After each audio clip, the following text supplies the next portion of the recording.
Hey guys, Jared here. Now, you may have heard of Dave Ramsey before, and there's a lot of positives and negatives. People have, kind of strong opinions on him, but there's a lot of value to what he created. What Dave Ramsey did is he studied the lives of rich people and he figured out what steps can anyone take to guarantee that they will have financial freedom. Okay? Total financial freedom. And what does financial freedom mean? Basically, the first part of financial freedom is when your money makes enough money to pay your bills. And when you're rich, your money makes more money than you do, right? That is the ultimate goal, and who would not want to have that? I mean, I don't even like thinking about it in terms of retirement. It's literally when your money makes more money than you do, and working becomes an option. You are in control of your life and can do whatever you want, and I think everybody has that goal. So Dave Ramsey broke down what he has found is the best solution for 90 something percent of the people here. All right.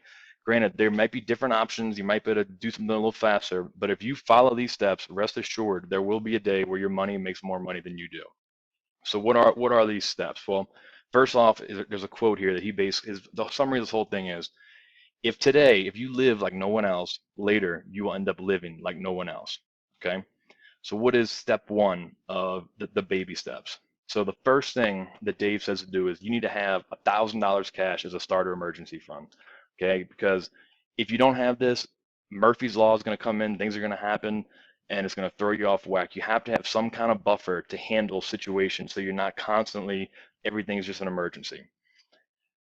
Step two is start the debt snowball. Okay, what is a debt snowball?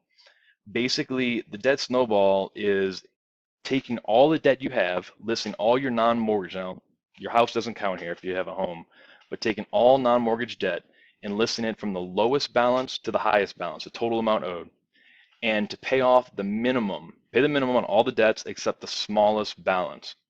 So basically, let's take a look at this picture here. This is kind of an example. So you're going to list them in order of total owed, like so this bottom one here, 14,000, that's the lowest one, and you put the smallest balance at the top. And what basically he's saying is you would look at this and think, all right, I got a Visa card here with 14.95%, ought to pay that off because that's the highest interest. What he has found works better for people is to actually get momentum, because if you start trying to pay off debt, let's say 2750, and you're hacking away 200 a month, if you're working real hard to hack away 200 a month and 9 months go by and you haven't seen any benefit from it, you're going to give up. Okay, so instead, he says, pick this thing, put 200 bucks all towards this for 3 months. In 3 months, bam, this is gone, and now this payment's out the way. Now take all that and roll it to the next one, and tack all the extra money on this guy, and you're going to keep freeing up these minimum payments and having more and more ammo to pay off this debt.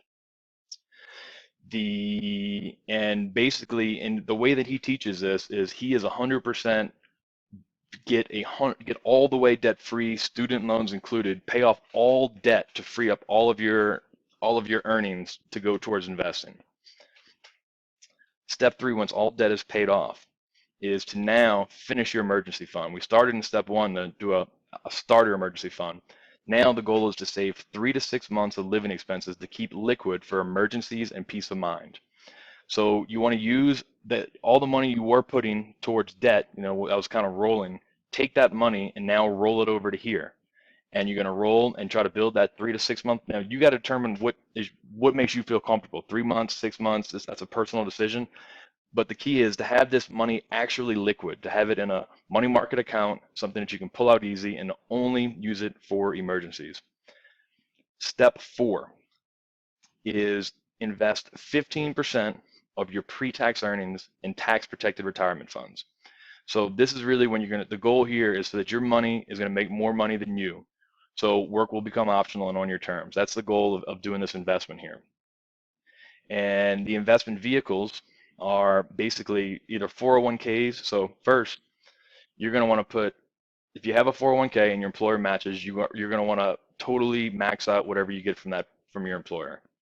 The second thing to do is to maximize each person's individual Roth IRA. If you're single, just maximize your own. If you're married, the goal two here would be to maximize both people's IRA for 5,500.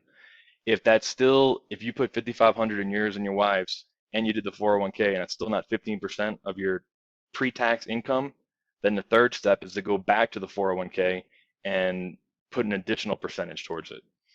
And I'm going to add a video below for some more information to go in further detail about 401ks and Roth IRAs. And his basic investment strategy here is separate everything into 4 different categories: 25% into large cap mutual, which is growth and income funds, 25% into mid caps, which are growth funds, 25% into small cap, which are aggressive, and 25% international, which are international funds. All right. So now once we've got that going, we have 15% of our money. This is the first 4 steps is really you're now on autopilot to be really wealthy. Step 5 now is if you have college, to worry about college for children. Only even think about this once you have 15%.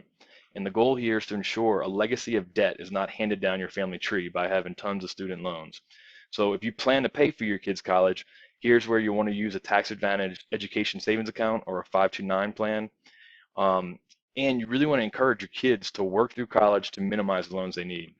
Also, there are thousands of scholarships available, so make sure to have your children apply to every one they can and try it to the best of their ability to get their entire education funded for them. Step 6. Step 6 is to pay off your home mortgage. The goal here is to take any extra cash flow you have and get that mortgage note totally paid for, so you own that house and you free up that extra $1,000 a month of cash flow. And the last step is to build wealth and to give. The goal is to continue investing in mutual funds and real estate so now you're just going to keep pouring money into your investments, whether it be real estate or mutual funds, until your money makes more than you. So you want to invest, you want to spend, you want to give, and begin to live like no one else. I hope this video was valuable. Put anything in the comments if you have any questions. Thank you.